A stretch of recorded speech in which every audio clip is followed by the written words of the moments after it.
You will have likely heard of the 7 deadly sins, a famed classification of vices or behavioural traits commonly perceived as the most negative.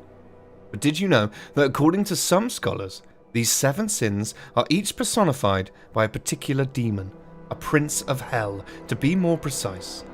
So, who were these lords of sin, and what did they represent? Let's find out together right now. Whilst many different classifications of demons exist across the centuries, one of the most well-known is the 7 Princes of Hell, written by a German bishop called Peter Binsfeld. He was a well-respected man of his time, considered particularly intelligent and associated heavily with witch hunting. His writings on the subject of witches and demonology remain some of the most influential to this day. His most famous work, however, was his 1589 classification of the 7 Princes of Hell. In his text, he assigned one demon to each of the 7 deadly sins. This list has become the most widely referenced classification of the 7 princes and their associated representations. Let's meet the princes. The first demon is Lucifer, who represented one of the most despised sins, pride. Though the name and its meaning of morning star or light bringer have a variety of applications in numerous religions, it is used here to refer to the angel who fell from heaven after his attempt to overthrow God and create a new structure of power, thus demonstrating the evil of pride. He is often considered to be the leader of the demons in hell and is therefore particularly dangerous. Early medieval thinking commonly distinguished between Lucifer and Satan as 2 separate entities, as we will soon see is the case in the 7 Princes classification. While Lucifer as the devil is fixated in hell, Satan executes the desires of Lucifer as his vassal. More recently, however, Lucifer and Satan are commonly considered interchangeable. The second demon prince is Mammon, representing the sin of greed.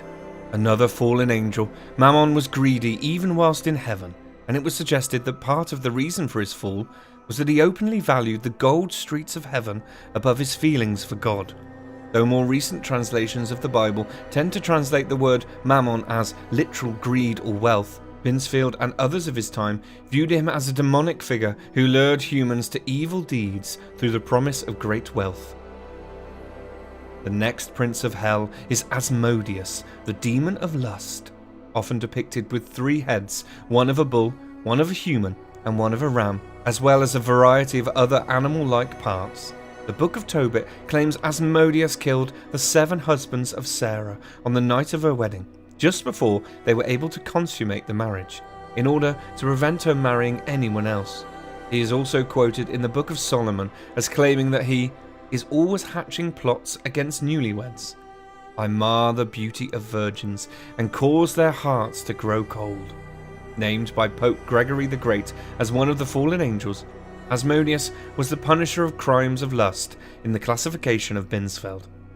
Fourth in the list is the demon of envy, mighty Leviathan. In many religions, Leviathan is known as a gigantic sea monster, but it seems unlikely this view was shared by Binsfeld, who claims Leviathan as a prince of hell, responsible for punishing the envious. St. Thomas Aquinas was one of the earliest to propose Leviathan as the punisher of envious sinners, but it's unclear exactly why. In the writing of Father Sebastian Michaelis, which is reportedly based on the testimony of a demon, Leviathan was said to be responsible for tempting people towards sacrilege, which, at the time, likely referred to literal theft rather than a general sense of thwarting the will of the Church and God. It is plausible that assigning Leviathan as the overseer of envy comes from him encouraging people to steal from the Church. The 5th demon is Beelzebub, Prince of Gluttony. In some instances, Beelzebub is painted as a fallen angel and high-ranking demon in hell, often interchangeable with Lucifer or Satan.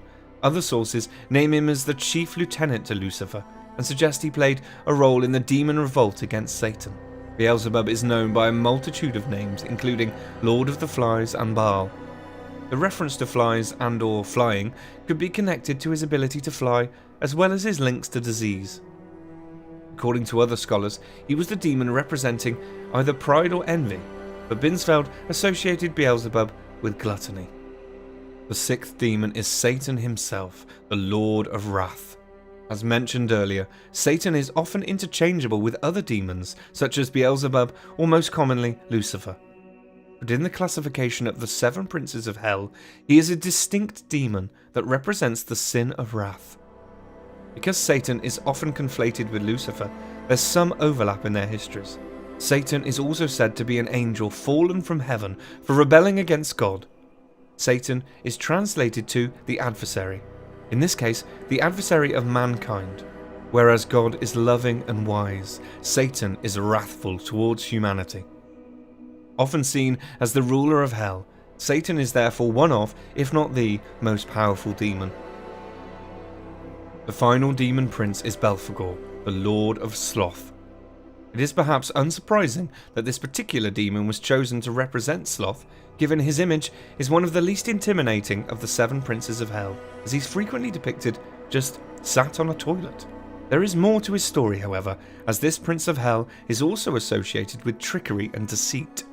He seduces and manipulates humans into creating ingenious inventions that will make them rich by revealing secrets and making suggestions that lead to amazing discoveries with the promise of great wealth.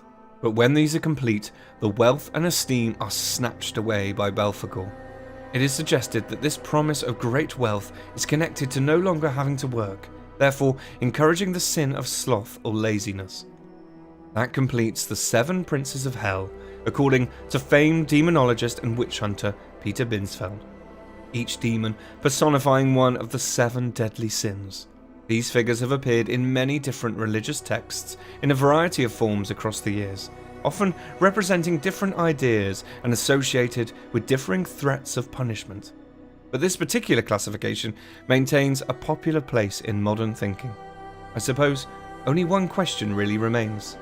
Which of these princes of hell, with their seven vices, might you be seeing soon?